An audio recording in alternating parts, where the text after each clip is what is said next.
오늘 말씀은 하나님의 소원입니다. 먼저 이야기를 좀 해드릴까 하는데 들었던 이야기인데요.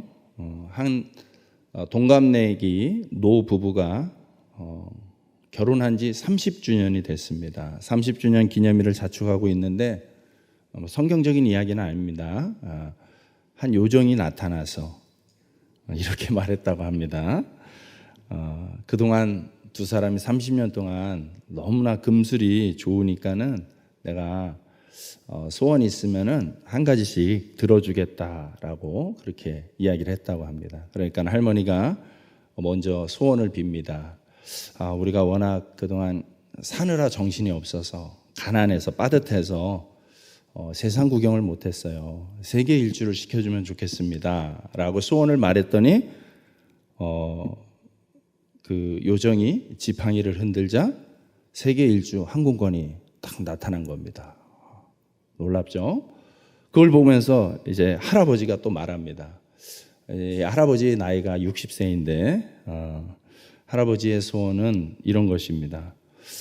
전혀 예상치 못한 소원인데 전 저보다 30살 젊은 여자와 살았으면 좋겠습니다.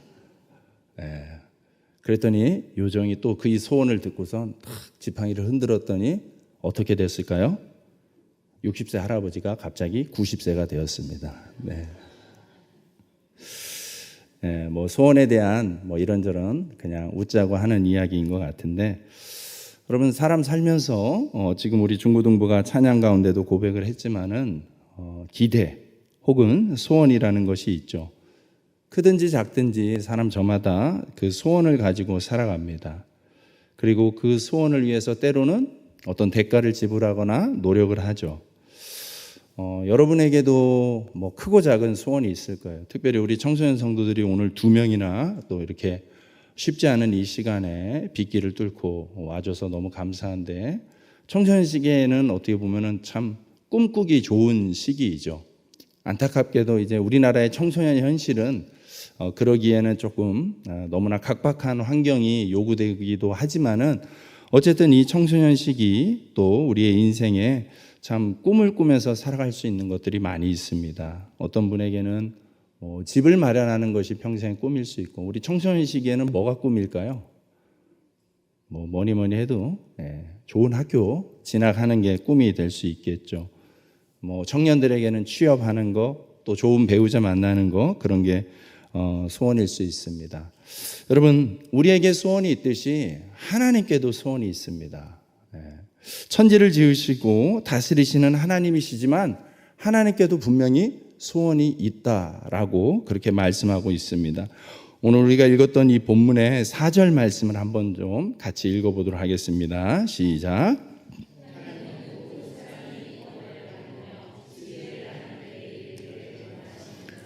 아멘. 여기서 주어와 동사만 얘기하면 하나님은 원하신다, 즉 하나님은 소원하신다라고 이야기하고 있는 거예요. 하나님의 소원이 뭡니까? 모든 사람이 구원을 받으며 진리를 아는 데 이르기를 원하는 것이죠.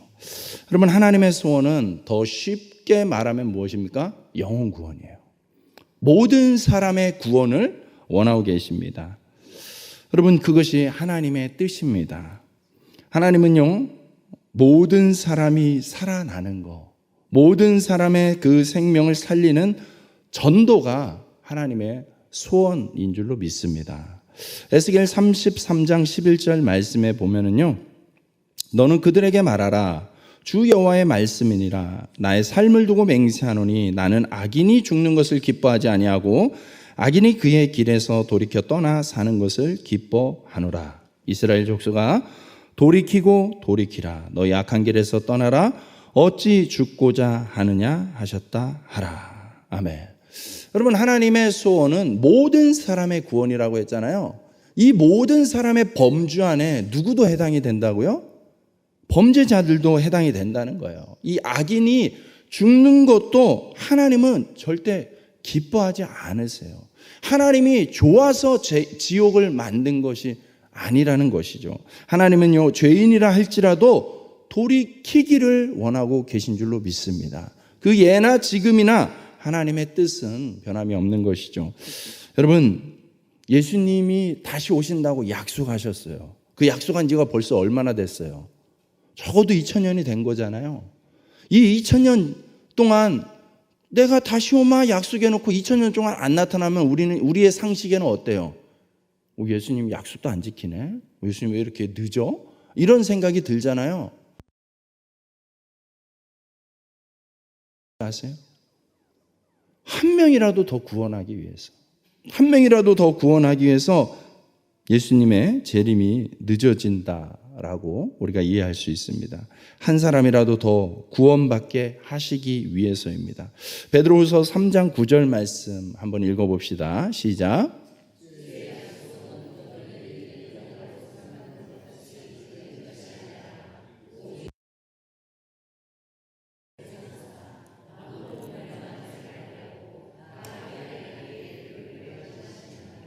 아멘. 주의 약속은 우리가 생각하는 것처럼 그냥 단지 늦네, 예수님 늦네, 왜 이렇게 늦으시지, 예수님 오신다고 했는데 깜빡하셨나, 이런 차원이 아니라는 거예요. 오직 주께서는 너희를 대하여, 우리를 대하여 오래 참고 계시다는 거예요. 오래 참으시는 거예요. 그래서 아무도 멸망하지 않고 다 회개하기에 이르기를 원하신다는 거예요. 다 구원받기를 원하신다는 거예요. 할렐루야. 그 오랜 기다림 덕분에 오늘 우리는 우선 먼저 이 구원의 자리에 이르고 있는 줄로 믿습니다. 하나님은 모든 사람이 죄로부터 돌이키는 거, 죄로부터 돌이켜서 하나님과 다시 연결되어지는 거, 다시 하나님을 알아가게 하는 거, 다시 하나님께 속한 자로서 살아가게 하는 것이죠. 이 일을 위해서 하나님은요, 예나 지금이나 여전히 일하고 계시다는. 성경에서 왜 그렇게 많은 선지자들이 등장을 합니까? 그 선지자들이 와서 무엇을 외칩니까? 회개를 외치고 있잖아요. 하나님께 돌아오라고 외치고 있잖아요. 그 선지자들을 보내다 결국에는 누구를 보내신 겁니까? 예수 그리스도를 보내는 거예요. 여러분, 예수님의 신분은 제사장이기도 하고 왕이시기도 하지만 선지자이기도 한 거예요. 예수님이 이 땅에 오신 이유는 이 하나님의 구원의 메시지, 그 뜻을 전하기 위해서, 죽은 사람들을 돌이키게 하기 위해서, 회개하게 하기 위해서 예수님께서 오신 것이죠. 예수님께서 오신 궁극의 목적이 무엇입니까? 이 하나님의 소원을, 하나님의 뜻을 이루기 위하여서 예수님께서 우리에게 오신 것이죠. 여러분, 예수님을 통하여서, 예수님 덕분에 우리는 이 하나님의 소원을 알게 된 줄로 믿습니다. 그 소원 가운데 거하게 되는 줄로 믿습니다. 여러분, 이제 이 하나님의 소원이 마땅히 저와 여러분들의 소원이 되시길 주님의 이름으로 축복합니다. 이것이 진짜 예수 그리스도를 영접한 자들의 삶이겠죠. 예수 그리스도를 영접했다라는 것은 그냥 나는 천국 가네, 아싸 하고 나만 좋다라는 수준이 아닌 것이겠죠. 그것이 정말 진리로 받아들여진다면 그 좋은 거, 그 귀한 거, 내가 이 땅에서 만나고 관계하게 되는 많은 사람들, 최대한의 사람들을 한 명이라도 더 데리고 가고 싶은 것이 진짜 천국을 바라본 사람들의 마땅한 삶의 태도가 아니겠습니까? 이것이 바로 성숙한 진짜 신앙인들의 모습이 되는 것이죠. 그런 것들을 이야기하고 있는 거예요. 그 앞에 많은 거짓 교사들이 이 복음에 대해서 왜곡시키고 변질시키고 디모데의 목회를 방해하는 많은 일들이 있었어요. 목회를 방해하는 그런 것들 앞에서 이 바울이 아주 열심히 변론을 합니다. 그러면서 강조하는 부분이 바로 이 복음에 대한 말씀이에요.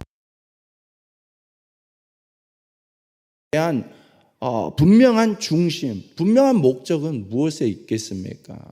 바로 이 하나님의 소원과 맞닿아 있어야 된다라는 거예요. 그 말은 목회니까 목사님의 영역, 목사님이 알아서 할 일이 아니라 우리 모두에게 해당이 되는 거예요. 목회는 우리 모두에게 해당이 되는 것이죠. 그 목회의 방향이 이 하나님의 소원과 맞닿아 있어야 된다라는 것입니다.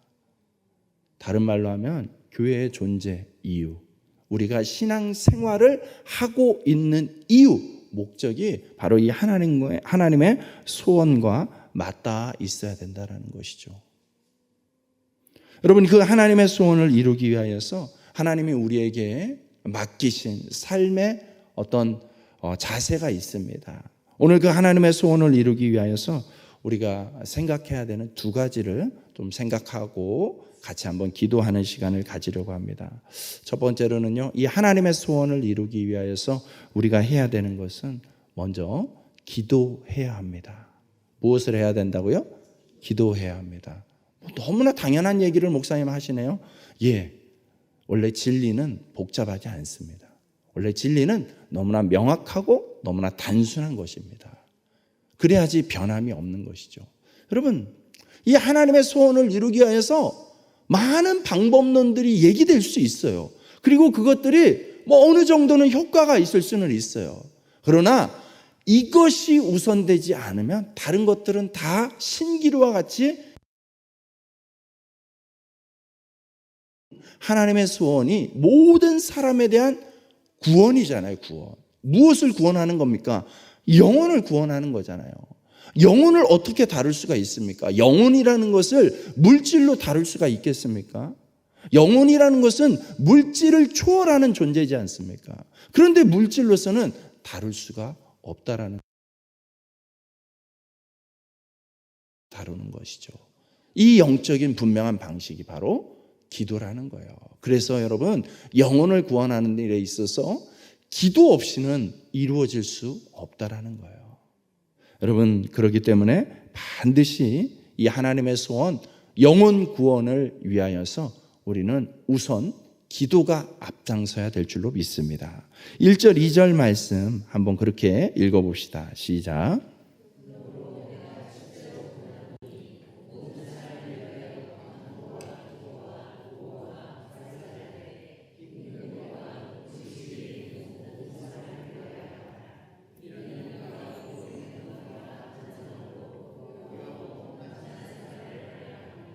아멘. 내가 첫째로 권하노니라는 것은 중요하다라는 거예요. 중요하다라는 것은 그냥 1번, 2번, 3번 서열을 정하거나 이런 것이 아니라 우선적으로 중요하다라는 것을 뜻하는 것이에요. 그렇게 중요하게 여기는 것이 무엇이냐면 모든 사람을 위해서 기도하라는 거예요. 모든 사람을 위해서. 여러분, 이 기도의 범위를 정해 주셨잖아요. 모든 사람이에요. 그 모든 사람 안에는 어떤 사람도 들어가겠어요? 내가 좋아하는 사람뿐만 아니라 내 마음에 안 드는 사람을 위해서도 기도하는 거예요. 중요하게 여기는 사람뿐만 아니라 그냥 하찮게 여겨지는 사람도 위해서 기도해야 된다는 것이죠. 모든 사람이에요. 나와 가까운 사람뿐만 아니라 멀리 있는 사람을 위해서도 우리가 기도해야 된다는 것이죠. 모든 사람을 위해서. 이 말씀 속에 이 기도가 곧 전도의 범주도 해당이 된다는 거예요. 모든 사람이 바로 구원의 범주에 해당이 되는 것입니다. 바울이 지금 이 직면하고 있는 이 당시의 상황은요, 거짓 교사들이 퍼뜨리는 어떤 사상 중에 하나가 이 베타주의적인 사상이에요. 즉 유대인들에게만 구원이 있다라는 게 이 오래 구약 역사에서부터 흘러내려오는 이 유대인 중심 사상이 있었던 것이죠. 실은 성경을 우리가 잘 읽어보니까 그렇지 않았다는 것을 우리가 발견하잖아요. 구약 공동체도 얼마든지 그 안에 이방인도 속해 있다라는 것, 그들을 향해서도 열려 있었다는 것을 알고 있지만 당시 유대인들, 그 시대를 살았던 유대인들은 왜곡되게 그것을 인정하지 않아요. 그것을 그렇게 보지 않아요. 그래서 혈통적 유대인들에게만 마치 하나님의 어떤 특별함이 있는 것이고 특별한 구원이 있는 것이다 라는 사상이 앞서는 거예요. 그래서 이방인들에 대해서 아주 무시하는, 하나님께 택함받지 못한 저들에게는 지옥밖에 없는 이런 식의 취급을 했던 시대였던 것입니다. 그런 시대 속에서 오늘 바울이 다시 한번 외치고 있는 거예요. 하나님의 구원은 혈통적인 유대인에게만 국한된 것이 결코 아니라는 사실이에요. 이방인을 위해서도 얼마든지 그 복음이 열려 있다라는 것입니다. 이 하나님의 구원, 이 참된 진리에 대한 이 복음의 말씀은 소수의 사람들에게만 제한되지 않았다라는 것을 바울이 열심히 강변하고 있는 것입니다. 여러분, 제가 누누이 강조하지만 정말 예수님이 그리스도라는 이 복음을 받아들인 사람들은, 그 복음을 믿는 사람들의 삶은요, 절대로 이기적일 수가 없습니다. 왜요? 그 복음 자체가 이기적이지가 않아요. 그 복음 자체는 이처럼 오늘 우리가 마주하고 있는 이 말씀들처럼 모든 사람을 위해서 열려있는 말씀이라는 거예요. 모든 사람을 향해서 나아간다는 것이죠. 그렇기 때문에 누구는 우리 편, 누구는 저쪽 편, 이렇게 바라보지 않는다는 거예요. 자기 중심적으로만 바라보고 있지 않다라는 거예요. 복음은 놀랍게도 너무나 이타적입니다. 너무나 남을 향해서, 이웃을 향해서 끝없이 열려 있다라는 것입니다. 여러분, 그럼에도 불구하고 하나님의 소원이 모든 사람을 향해서 열려 있음에도 불구하고 안타깝게도 모든 사람이 무조건 구원받는 것은 아닌 것이죠. 여러분, 그래서 우리 디모데서에 보면은, 이 디모데전서에 보면은 어떤 사람은 구원받지 못한다라는 것을 안타깝게도 명시를 해놨어요. 믿음에서 떠나서 미혹하는 영과 귀신의 가르침을 따르는 자들은 구원받지 못한다. 돈을 사랑하는 자도 구원받지 못한다라는 것들을 언급하고 있어요. 네. 하나님의 소원이 모든 사람을 향해서 구원의 문을 열어는 놓으셨지만 그 복음의 소식 앞에서 반응하고 받아들이는 자만이 그 복음의 은혜를 누릴 수 있다는 것이죠. 여러분, 모든 사람에게 자유롭고 보편적인 복음으로의 초대, 이것을 하고 있지만 그것을 받아들이도록 역사하는 것은 또한 성령님의 역사하심이신 것이죠. 그렇기 때문에 여러분, 우리의 또 수고, 우리의 순종이 필요한 것이죠. 하나님의 소원이 그렇게 정해져 있다고 해서 하나님이 무조건 그렇게 하시냐? 그렇지 않다라는 거예요. 그 과정 가운데 하나님이 우리를 초대하시고 우리에게 역할을 주신 거예요. 우리가 그 일에 충실하기 위하여서 여러분, 전도 부흥회를 준비하고 있는 것이죠. 전도 부흥회는 5월 30일부터 6월 1일까지 2박 3일 동안만 진행되는 것이 아니라는 거예요. 부흥회에 어떤 기간은 그렇게 잡아놨지만 우리는 전도부흥회는 이미 시작이 된 거예요. 우리가 태신자를 작정할 때부터 이미 시작이 된 거예요. 여러분, 그래서 얼마나 애쓰고 있습니까? 여러분, 여기 예쁜 빨간색 꽃이 보이시나요? 이게 이제 여러분이 주일날 받게 되는 선물이에요. 이걸 이렇게 한 송이라고는 안 하고 뭐라고 해야 될까요? 한 그루? 한 개? 예, 어쨌든 하나씩 여러분 드리는 거예요. 태신자를 작정하셨어요. 아직 작정하지 못하신 분들은 작정하시면 되고요. 그 대상자를 정하고 그에게 다가가기 위한 수고와 노력을 해야 되는 것이죠. 예쁜 꽃을 준비하고 또 예쁜 이렇게 초대장을 준비했어요. 이것과 같이 이제 드리는 거예요. 여러분, 그런데 그런 수고만으로 역사가 이루어지는 데는 한계가 있다라는 거예요. 그렇기 때문에 여러분, 그 과정은, 이런 수고로운 과정은 결국에 무엇을 하기 위함입니까? 우리가 작정한 태신자, VIP에 대한 마음과 발걸음이 움직여지게 하기 위해서 이런 수고들을 하는 거예요.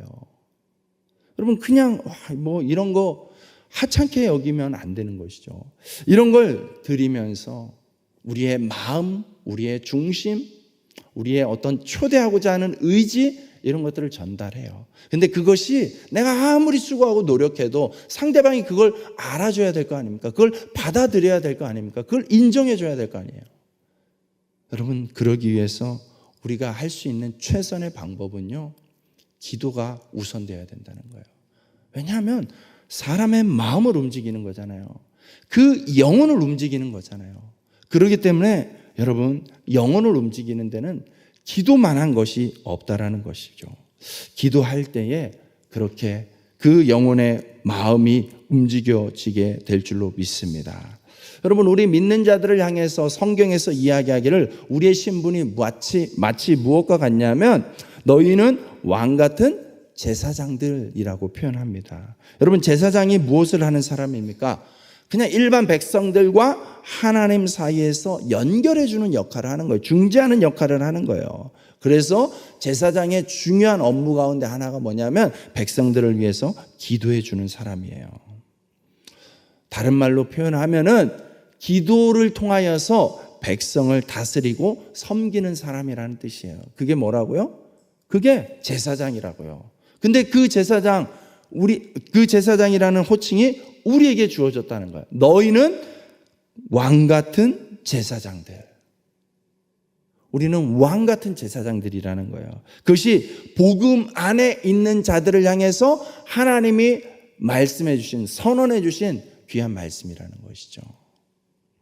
여러분, 옆에 계신 분에게 한번 그렇게 격려해 봅시다. 당신은 왕 같은 제사장입니다.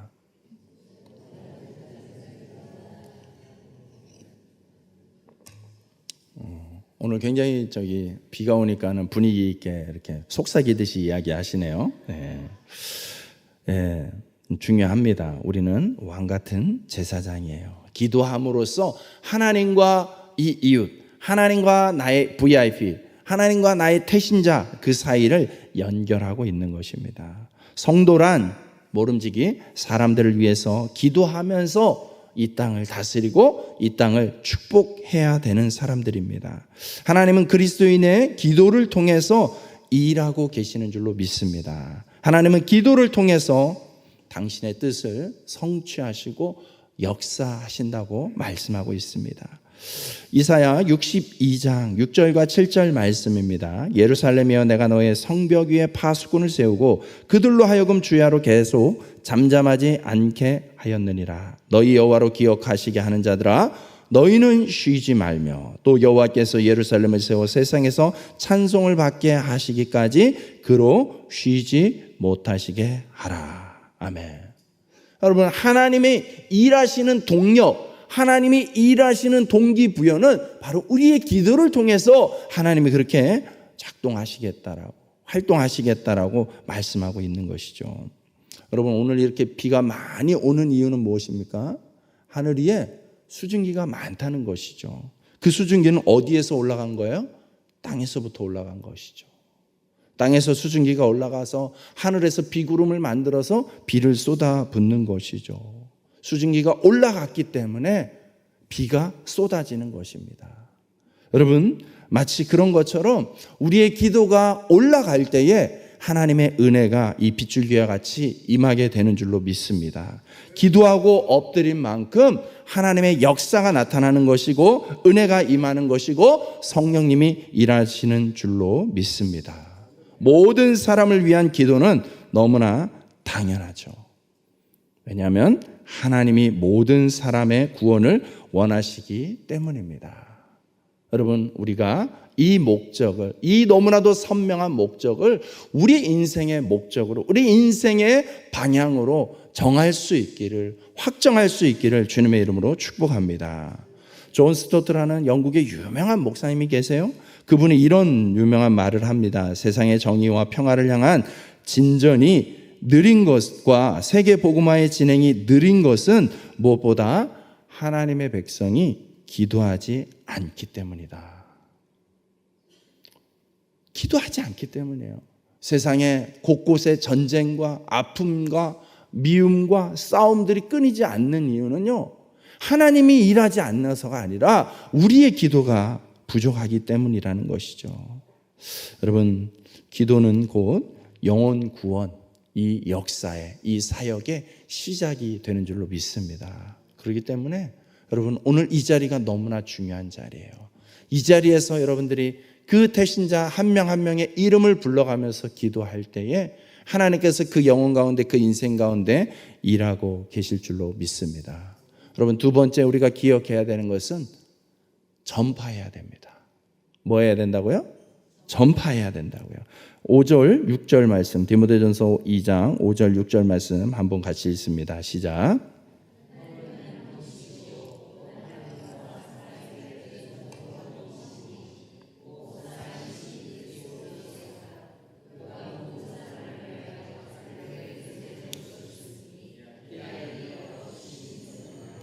아멘. 우리가 전해야 되는 분은 예수 그리스도이시죠. 예수님의 복음을 전해야 됩니다. 하나님은 오직 한 분이시지만 하나님은 모든 사람을 찾고 있는 것이죠. 여러분, 에베소 교회 안에 있었던 어려움들은 유대인들만 구원받는다라는 이 이기주의, 민족주의, 독점주의 이런 것들이 이제 장애물이 되었던 것입니다. 그렇기 때문에 바울이 복음은 유대인만의 것이 아니라고 그렇게 강조했던 것이죠. 여러분, 이 말씀은 우리가 읽었던 5절, 6절 말씀은요, 실은 그 앞에 4절의 말씀에 대한 어떤 근거를 제시하는 것이죠. 하나님은 사람들이 구원받기를 원하세요. 모든 사람이 구원받기를 원하세요. 그리고 모든 사람을 위해서 자기를 대속물로 주신 분은 예수님 한 분밖에 없다라는 것을 이야기하고 있는 것입니다. 여러분, 에베소 지역은 당시 로마의 지배 아래 있었던 로마 제국, 지중해 전역에 걸쳐서 로마 전역에서 3대 도시에 들어갈 정도로 어마어마한 규모의 도시였습니다. 그렇기 때문에 그것은 또 항구 도시였기 때문에 다양한 민족들이 와서 장사를 하고 살고 그곳의 문화들을 누리면서 그랬습니다. 다양한 민족들이 있었던 이 에베소의 특징 가운데 하나가 뭐냐면 각자 자기 민족들 저마다의 신이 있다라는 것이죠. 그런 상황 속에서 다 자기 신이 옳다, 자기 신이 좋다라고 그렇게 주장하는 이 상황 속에서 오늘 바울이 에베소 지역에서 이것을 외치고 있는 거예요. 하나님만이 유일하신 하나님이시다. 하나님만이. 여러분, 모든 사람은 구원을 위해서 참되신 하나님께로 나와야 될 줄로 믿습니다. 여러분, 이것은 비단 이 당시 시대만을 두고 하는 이야기가 아니죠. 오늘날에도 얼마나 많은 신들이 있습니까? 저마다 감춰진 신들이 있어요. 저마다 신이라는 것은 자기가 의지하는 대상이에요. 자기가 무언가를 맡기고 있는 대상인 것이죠. 오늘날 만들어진 신들이 얼마나 많이 있습니까? 어떤 사람은요, 돈이 자기의 신이 되어버렸어요. 어떤 사람은요, 명예가 자기의 신이 되어버렸어요. 어떤 사람은요, 쾌락이 자기의 신이 되어버렸어요. 그래서 그것을 위해서라면 내가 뭐라도 지불하고 뭐라도 값을 지불해서라도 그것을 취하려고 하는 것이죠. 저는 많은 사람들이 저마다의 신에 사로잡혀 있습니다. 그런데 여러분, 우리가 복음 안에서 진리 안에서 바라볼 때 어떻습니까? 그들의 신은, 그들이 믿고 의지하는 그 신은 정말 생명을 주는 신입니까? 정말 그 인생을 살리는 신이 됩니까? 그럴 수 없다라는 것을 우리가 복음 안에서 알죠. 오늘 바울이 외치고 있는 것은요, 오직 하나님의 아들 예수님만이 유일무이한 우리의 중보자, 구원자가 되신다라는 이 복음의 핵심을 외치고 있는 것이죠. 그러면서 예수 그리스도께서 우리의 대속물이 되었다라고 말씀하고 있는 거예요. 대속물이라는 것 자체가, 이 단어 자체가 상업적인 용어예요. 무언가를 살 때에 어떤 것의 소유권을 가져올 때 그에 상응하는 대가를 지불한다라는 것이죠. 대가를 지불함으로 인해서 지불한 사람에게 그 소유권이 이전된다라는 것을 얘기하는 거예요. 예수 그리스도를 대가로 내어주면서까지 소유권을 하나님의 소유권으로 가져옴으로 하나님의 생명을, 하나님 만드신 천국을 주기 위하는 것이 하나님의 뜻인 것이죠. 마태복음 10장 28절에 인자가 온 것은 자기 목숨을 많은 사람의 대속물로 주려 함이니라.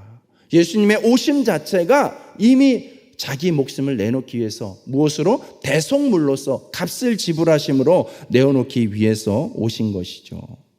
여러분, 예수님이 우리의 참 그리스도가 되시는 줄로 믿습니다. 모든 사람에게 이 복음이 전해져야 될 줄로 믿습니다. 이 복음은 어떻게 전해집니까? 전하는 자를 통하여서 전해지는 줄로 믿습니다. 누군가는 전해야 되죠. 누군가는 이 복음을 알려야 되는 것이죠. 그래야지 전해지는 거예요. 어느 날 갑자기 하늘에서 음성이 들려서 하나님께로 나오는 자는 없는 건 아니에요. 그러나 거의 없죠. 하나님께 직접 음성을 듣고 하나님을 믿게 되는 사람은 거의 없죠. 하나님의 음성은, 이 복음의 말씀은 어떻게 전해집니까? 먼저 복음을 깨닫는 우리를 통하여서, 우리가 전함으로 인하여서 저들이 듣게 되는 것이죠. 여러분, 오늘 4절 말씀 다시 한번 보시면, 하나님은 모든 사람이 구원을 받으며 진리를 아는 데에 이르기를 원하시느니라. 하나님의 소원입니다.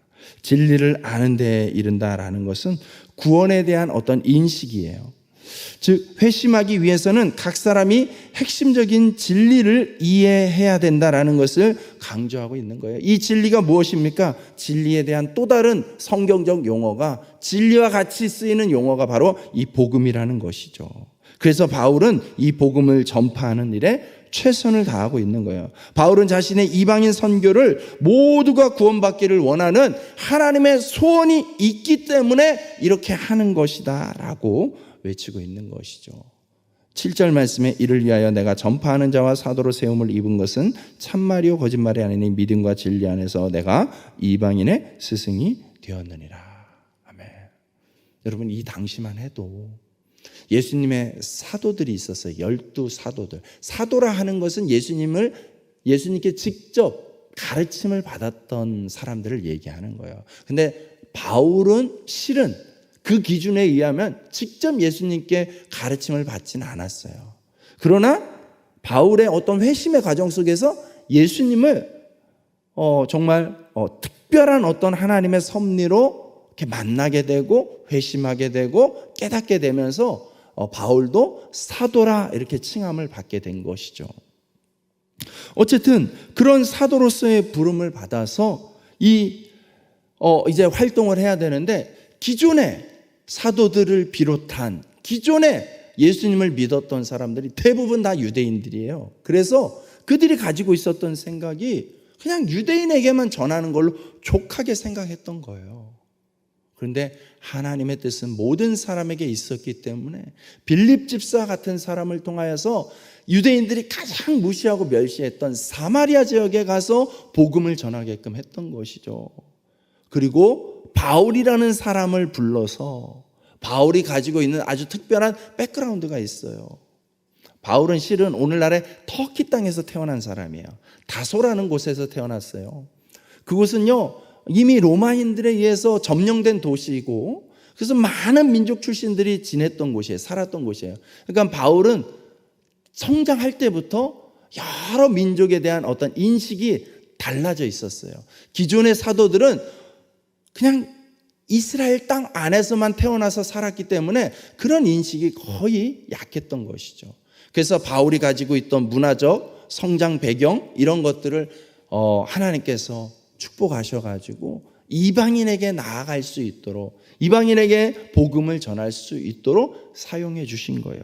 오늘 바울이 그 말씀에 순종했기 때문에 이스라엘 사람들이 아닌 이방인들, 로마인들에게, 유럽인들에게 복음이 전해진 것이고, 그 복음이 시간이 지나면서 아메리카, 미국 사람들에게, 또 우리 아시안 사람들에게 복음이 또 전파되어져서 오늘 저와 여러분들이 이렇게 복음 안에서 하나님이 주신 이 영생을 누리면서 살아가고 있는 줄로 믿습니다. 여러분, 전하는 자가 있었기 때문에 우리가 이 복음 안에 거할 수 있다라는 것을 기억한다면, 그것을 우리가 깨닫는다면 마땅히 우리도 어떻게 해야 됩니까? 우리도 전해야 된다라는 것이죠. 전하지 않으면 누구도 알 수 없습니다. 누군가는 전했기 때문에, 누군가는 그러한 저항과 편견과 차별과 맞서서 그것을 극복해냈기 때문에 복음이 이곳까지, 땅끝까지 전해질 수 있었던 것이죠. 여러분, 저와 여러분들이 분명하게 믿고 있는 복음의 내용 중에 하나가 무엇입니까? 예수님을 믿으면 어딜 간다? 천국 간다. 예수님을 믿지 않으면 어디 간다? 지옥 간다. 여러분 정말 그것을 믿으세요? 진리로 믿으세요? 그렇다면 이게 얼마나 중요한 메시지입니까? 세상 그 무엇보다도 진짜 중요한 거 아닙니까? 영원히 천국에 있느냐 영원히 지옥에 있느냐가 결정이 되어진다는데 너무나 중요한 이 메시지, 여러분 우리가 이것을 정말 진리로 믿고 있다면 우리 마음속에 이 메시지 자체가 주는 그 무게가 있기 때문에 절박할 수밖에 없습니다. 중요하게 여길 수밖에 없습니다. 그 마음 가지고 영혼을 바라볼 수 있어야 되는 거예요. 그 마음 가지고 나아갈 수 있어야 되는 거예요. 목사가 시켜서 가는 것이 아니라는 거예요. 목사가 와서 이상한 거 해가지고 괜히 작정하고 어거지로 등 떠밀어서 작정하고 그러는 게 아니에요. 물론 겉으로는 그렇게 보일지도 몰라요. 그렇지만 여러분 그 과정 속에 있는 이 영적인 의미들은 너무나 중요한 것이죠.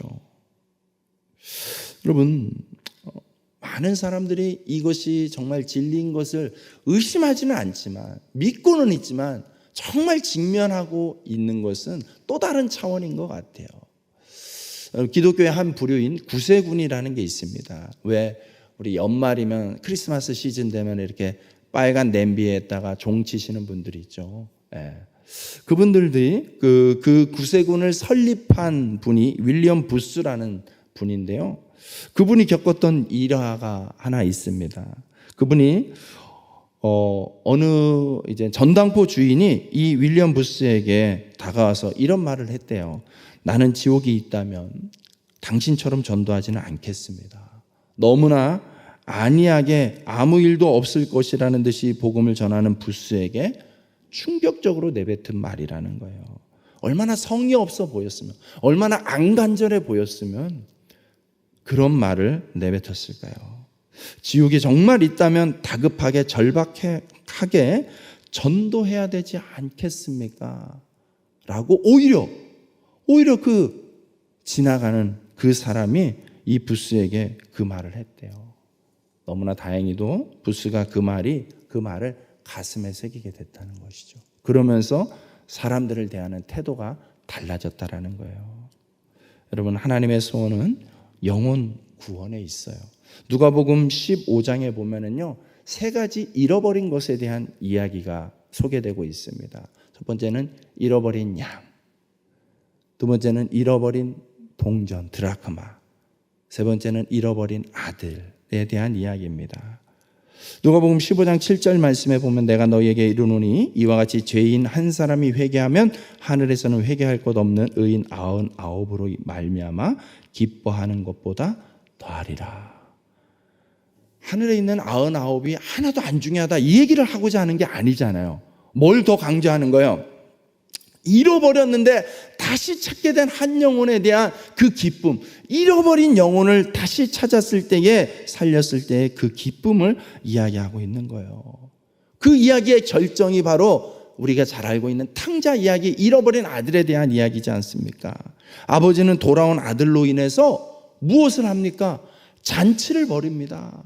그 아들이 얼마나 못된 짓을 하고 나갔는데, 아버지 재산을 다 탕진하고 그렇게 왔는데, 그런 아들을 향하여서 대하는 아버지의 마음은 여전히 그 아들을 내 아들로 여기고 사랑하고, 그 아들을 위하여서는 아낌없이 자기 재산을 또 털어서라도 잔치를 벌일 정도로 하나님 아버지의 마음은 한 영혼에 대한 이런 간절함이 또 소중함이 있다라는 것이죠. 여러분, 우리가 그런 은혜를, 그런 사랑을 받았음을 오늘 이 밤에 같이